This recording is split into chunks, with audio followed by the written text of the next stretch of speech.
formation des futurs médecins, c'était des recommandations du rapport. En interdisant notamment les actions de type sponsoring ou lobbying, attribution de bourses, remise de prix ou de cadeaux, visites médicales, introduire la culture de l'indépendance et de la transparence dans l'enseignement et la pratique médicale. Donc il y a eu aussi des rapports parlementaires que je n'ai pas cités, dont je vous fais grâce. Donc il y a quand même des exemples sur lesquels on peut se baser. Ça avance cette question de la formation initiale. C'est surtout aux États-Unis que, pour l'instant, ils sont en pointe, grâce aux étudiants de l'association des étudiants en médecine américaine, l'AMSA, dont on parlera beaucoup aujourd'hui. Voilà, là, il y a quelques facultés, parmi les plus prestigieuses, c'est surtout Stanford qui a commencé aux États-Unis. Je ne sais pas si on peut cliquer, tu peux cliquer parce que j'avais mis un lien internet pour montrer leur politique. Ah mais on n'a pas mis le code, je crois. Bon, c'est pas grave. En tout cas, je vous invite vraiment à aller sur le site de l'université de Stanford et vous verrez que c'est très très détaillé, il y a des pages et des pages, mais c'est... Ah, on y est.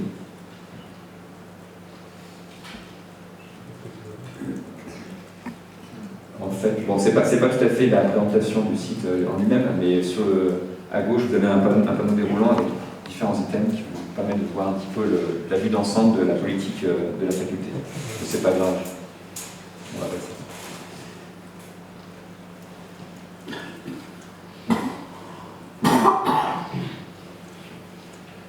Donc, en France, où est-ce qu'on en est ?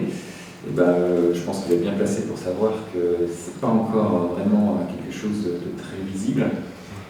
Pour l'instant, ce qu'on constate, c'est pas beaucoup de cours, ou en tout cas qui restent très isolés pour l'instant. Même surtout la culture d'indépendance qui est loin d'être encouragée, c'est le moins qu'on puisse dire, parce que notamment avec les témoignages des étudiants de la troupe du rire, on a bien vu que c'était pas évident d'adopter ces positions-là. Et vous savez sans doute qu'il y a eu déjà 3 états généraux de la formation et de la recherche médicale organisés par la conférence des doyens. Ça se passe en décembre à la faculté de Bobigny, c'est tous les 2 ans. Et pour l'instant, il n'y a eu aucun atelier, aucune place donnée à cette question d'indépendance dans ces états généraux. Donc peut-être que là, cette journée pourra contribuer à faire avancer ce thème. Donc déjà une absence, mais en plus une influence par contre qui elle est certaine de l'industrie pharmaceutique au sein de la formation initiale elle-même. On sait bien qu'elle existe dans la pratique médicale, mais les étudiants sont eux-mêmes exposés durant tout leur cursus. En France, on a Bruno Épin, qui est un chercheur de l'INSERM, qui a fait quelques études là-dessus. Donc la première a été publiée dans PLOS Médecine, elle porte sur plus de 2000 étudiants. Voilà, il a fait aussi, avec d'autres collègues à lui, un diplôme interuniversitaire où il a questionné les étudiants, mais aussi les enseignants. Et il voulait questionner des doyens, mais les doyens n'ont pas répondu malheureusement à son questionnaire.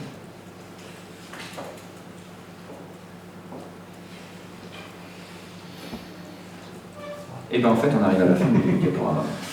Donc, en gros, les enjeux, évidemment, c'est de dire maintenant, je pense qu'on est assez d'accord du constat.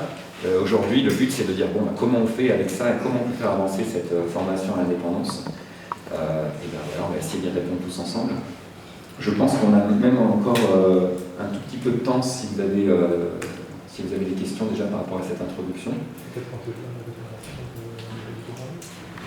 Ah oui, tout à fait.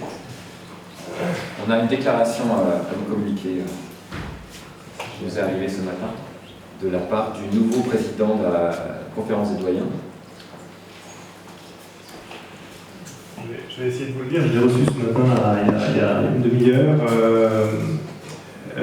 L'actualité nous rappelle, donc c'est Jean-Luc Dubois-Randé qui est le nouveau président de la conférence des doyens. L'actualité nous rappelle que le temps des collusions entre le monde médical et l'industrie pharmaceutique n'est plus soutenable. Nul n'a sa liberté dès l'instant où il est juge et parti. L'expertise devient-elle difficile ?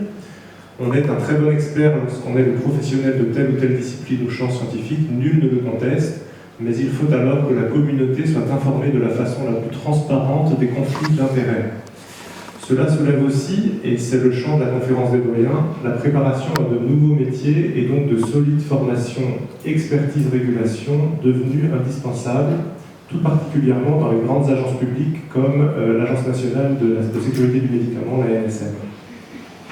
Il faut aussi que les structures comme les établissements de santé ou l'université facilitent les possibilités techniques financières pour envoyer les plus jeunes de nos chercheurs au congrès ou à l'étranger, pour sortir du financement facile par l'industrie. Les règles sont en train de changer. L'ignorer est s'exposer à des réveils judiciaires